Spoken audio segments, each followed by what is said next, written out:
Dengue అనేది ఒక viral fever. ఇది జూన్ నుండి ఆగస్టు వరకు రైనీ సీజన్లో ఏడిస్ ఈజిప్టి అనే దోమ కుట్టడం ద్వారా ఒకరి నుండి మరొకరికి వ్యాప్తి చెందుతుంది. డెంగ్యూ జ్వరాన్ని ఎలా అనుమానించాలి? డెంగ్యూ జ్వరాన్ని బ్రేక్ బోన్ ఫీవర్ అని కూడా అంటారు.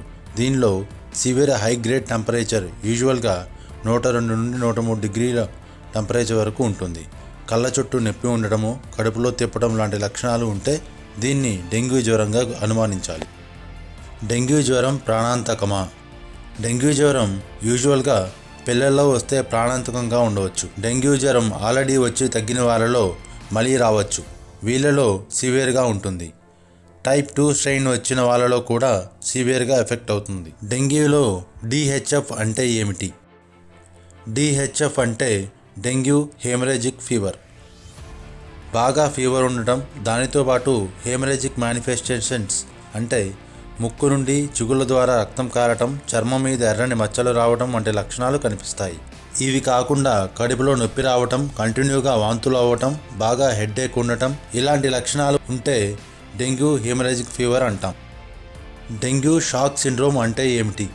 డెంగ్యూ హెమరేజిక్ ఫీవర్ తర్వాత డెంగ్యూ షాక్ సిండ్రోమ్ వస్తుంది. దీనిలో ముఖ్యంగా రక్తనాళాల్లో ఉన్న ఫ్లూయిడ్ అంతా అబ్డోమెన్లోకి, ఊపిరితిత్తుల్లోకి లీక్ అవుతుంది. దీనిని డెంగ్యూ షాక్ సిండ్రోమ్ అంటారు.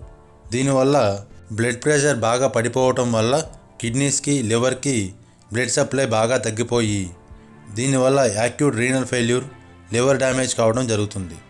ఇది చాలా సివియర్ స్టేజ్ ఆఫ్ డెంగ్యూ ఫీవర్గా గుర్తించాలి. డెంగ్యూ వస్తే ప్లేట్లెట్స్ ఎక్కించాలా? డెంగ్యూలో ప్లేట్లెట్స్ కన్నా ముఖ్యం బీపీ మెయింటైన్ చేయటం. ప్లేట్లెట్స్ 20,000 కన్నా తక్కువ ఉంటే తప్ప ప్లేట్లెట్స్ ఎక్కించాల్సిన అవసరం లేదు. డెంగ్యూ జ్వరాన్ని rapid strip method, ELISA test, RTPCR టెస్టుల ద్వారా నిర్ధారించవచ్చు. డెంగ్యూ జ్వరానికి సరైన ట్రీట్మెంట్ అంటూ ఏమీ లేదు. రోగి లక్షణాలను బట్టి ట్రీట్మెంట్ ఇవ్వాల్సి ఉంటుంది. జ్వరం ఉన్నట్లయితే పారాసెటమాల్ టాబ్లెట్ ఉపయోగించాలి. సరైన హైడ్రేషన్ మెయింటైన్ చేయడం ద్వారా డెంగ్యూ జ్వరాన్ని తగ్గించుకోవచ్చు.